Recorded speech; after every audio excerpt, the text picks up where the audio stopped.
पश्चिमी घाट करीबन 1600 किलोमीटर में फैला हुआ दुनिया के 8 सबसे महत्वपूर्ण जैव विविधता केंद्रों में गिना जाता है।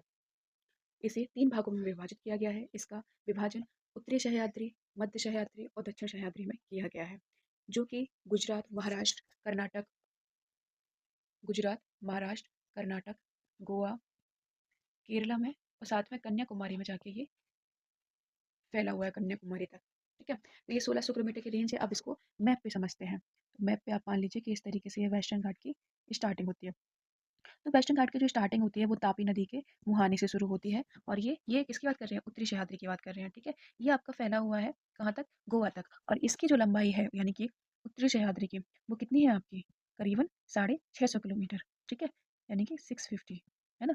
उत्तरी सह्याद्री की जो लंबाई है वो कितनी है? Around 650 kilometre. ओके। अब इसमें आपके दो दर्रे भी पाए जाते हैं। तो दो दर्रे कौन कौन से हैं और वो किसको जोड़ते हैं, अलग करते हैं, वो समझते हैं। ठीक है? तो मैं बात करूँ तापी से गोवा तक के बीच में, तो यहाँ पे दो दर्रे पाए जाते हैं। एक होता है आपका क्या?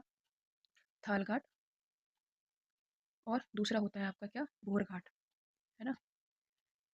अब ये जो थालघाट दर्रा है वो नासिक को मुंबई से जोड़ता है। इसको किससे जोड़ता है? नासिक को मुंबई से। तो यहाँ पे तापी नदी के जस्ट नीचे पड़ेगा आपका नासिक, और नासिक के बाद में मुंबई जो होगा वो थालघाट को जोड़ता है। ठीक है? मतलब जो थाल घाट है वो नासिक को मुंबई से जोड़ता है, और जो भोर घाट है वो मुंबई को गोवा से जोड़ता है। किससे जोड़ता है? मुंबई को गोवा से जोड़ता है। ठीक है? तो ये आप जब मैप पे बनाएंगे तो आपको इजीली समझ में आ जाएगा। प्लस अगर मैं बात करूँ तो मुंबई में ही आपकी एक रेंज है जिसे बोलते हैं क्या? कलसुबाई। क्या बोलते हैं? कलसुबाई, जिसकी जो लंबाई है करीबन 1646 मीटर है, जो कि अहिल्याबाई जो जगह है और अहमदनगर जो डिस्ट्रिक्ट है मुंबई का, वहाँ पे लोकेट होती है। तो उत्तरी सह्याद्री की सबसे सबसे सर्वोच्च चोटी बोले तो वो कौन सी है? कलसुबाई है। इसी तरीके से अगर हम डिवीजन समझें किसका? मध्य सह्याद्री का, है ना? तो मध्य सह्याद्री की बात करें तो इसका विस्तार जो है वो गोवा से, है ना? यानी कि गोवा से कहाँ तक जाता है आपका? नीलगिरी तक जाता है। कहाँ तक जाता है आपका विस्तार जो है? वो नीलगिरी तक जाता है। ठीक है? फिर नीलगिरी तक की जो रेंज है इसकी गोवा से, वो भी कितनी है? सेम ही है, 650 किलोमीटर। कितना है आपका? 650 किलोमीटर। ठीक है? और इसकी सबसे जो सर्वोच्च चोटी है वो नीलगिरी की दोदा बेट्टा है, यानी कि नीलगिरी पर ही है ये, है ना? और नीलगिरी पे कौन सी है ये? दोदा बेट्टा। ठीक है?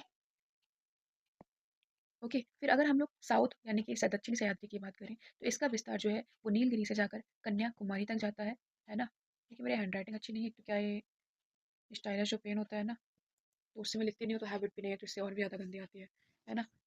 तो ये इसकी जो करीबन लंबाई है वो करीबन कितनी है?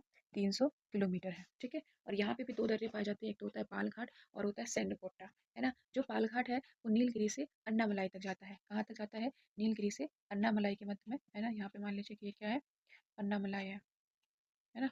अन्नामलाई के मध्य। और जो सैंडकोटा है वो आपका अन्नामलाई से जो कार्डमम हिल्स होती हैं नीचे की साइड में, वहाँ तक जाता है। तो ये जो कहने के लिए जो सैंडकोटा है वो तिरुवनंतपुरम को मदुरई से जोड़ता है, जहाँ से NH-48 गुजरता है ना? और इसकी सर्वोच्च चोटी अगर हम लोग बोले दक्षिणी सह्याद्री की, वो कौन सी होती है आपकी? दक्षिण सह्याद्री की अनाईमुड़ी। कौन सी है? अनाईमुड़ी है ना? और ये पूरा बोले पूरा वेस्टर्न घाट की भी सबसे सर्वोच्च चोटी जो है वो कौन सी है? अनाईमुड़ी है, जिसकी जो लेंथ है, जो हाइट है, वो 2695 मीटर है। ठीक है? तो ये पूरी प्रायद्वीपीय पठार की भी सर्वोच्च चोटी मानी जाती है। ओके, तो ये कुछ पॉइंट्स थे वैश्य घाट के बारे में। आई होप आपको समझ में आया होगा, है ना? So thank you so much everyone. Video को लाइक शेयर एंड सब्सक्राइब करें, चैनल को फॉलो करिए। Thank you so much, bye bye.